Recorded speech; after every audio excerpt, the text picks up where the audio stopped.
My name is Nathaniel Ramtu and I'm the chairman of the Young Nation Charters Club Magombo. My role in this club is to chair the club and also to guide it in whatever courses that we have been undertaking. All the activities around here at this club, I'm always the one chairing them with the assistance of the other officials, including the vice chairs, the secretaries and the others. Also in conjunction with the patrons and the school administration. Together with them, we have been controlling the club so that it may go further and further. And we're doing also other things, like today we're going to be launching a new campaign concerning the boys' self-esteem. Because we have been noticing that the boys' self-esteem has really been deteriorating, because most of the campaigns that are initiated these days are concerning the girls. So for today, we're going to organize ours for the boys, so that you may also see that their self-esteem rises and they be the future generations, the generation of tomorrow. And that's what we have been doing as the club, also together the members. With this particular project, we work with the school management committees, with the children themselves, with the teachers. We work with the educational department, the children's department. We work, of course, we have to work with the structures like the police, because they're also it's a governance issue. Children can be taken to the police station. How are they dealing with those children there? How can children understand that a police officer is not an enemy but a friend? Yeah, so there's some structures that need to be put in place. So what we do, we are able to take the children to meet at the police station, to meet with the police officers. They are able to ask questions and discuss, so it becomes free. The children have become free with the police officers.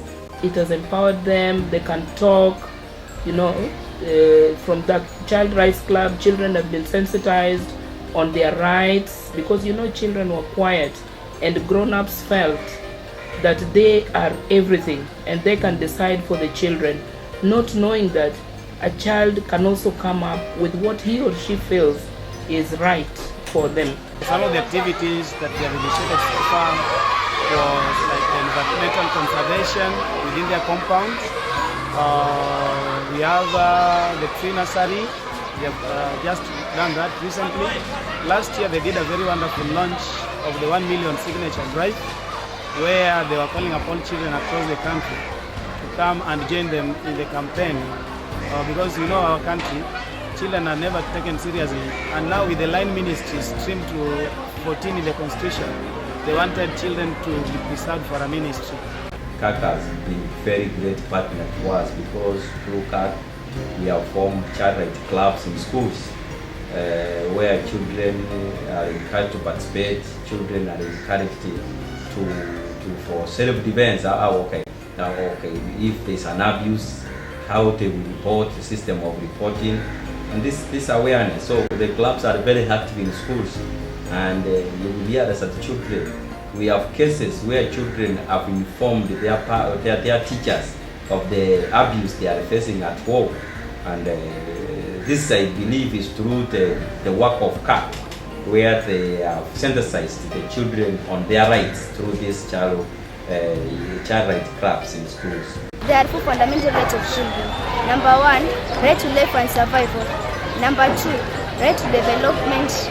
Number 3, right to protection. And the last one, right to participation. As an umbrella NGO, KAACR works in partnership with several organizations, government line ministries, schools and the community at large to ensure the rights of a child are protected. KAACR is an alliance. It's a membership organization. We have a membership of over 100 NGOs in Kenya. We are a membership organization in that we work with other organizations. We are actually a secretariat of issues of children in this country.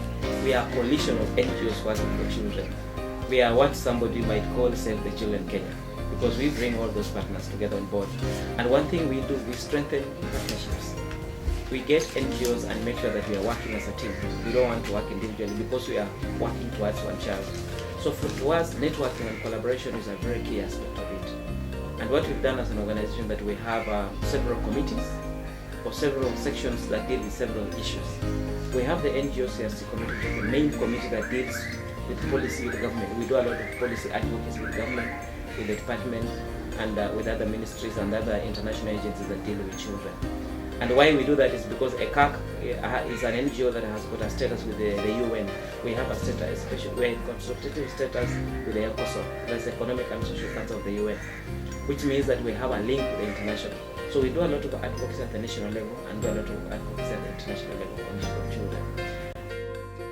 Some of the founder members of the KAACR are Action Aid Kenya, African Network for the Prevention and Protection Against Child Abuse and Neglect, Association for the Physically Disabled of Kenya, Kenya Society for the Mentally Handicapped, Maendeleo ya Wanawake Organization, Save the Children Canada, Young Muslim Association, Undugu Society of Kenya, among others.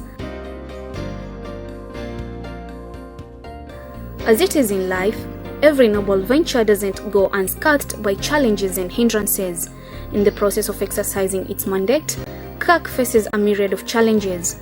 Some of these are: some of the challenges that we have faced in that particular project has been the interpretation of what we are offering the community.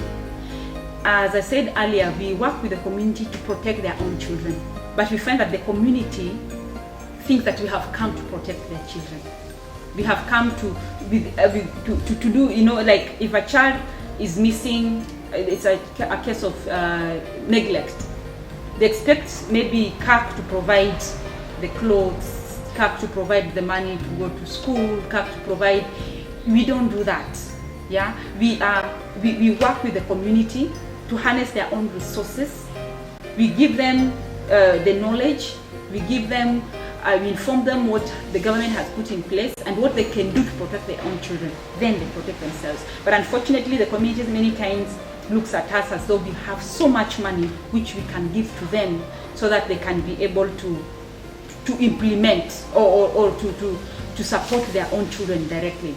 Then the second one, we found out that whenever cases are taken all the way to court, the community runs away from becoming witnesses because a case has been taken to court, a child has been defiled, a right of the child has been denied.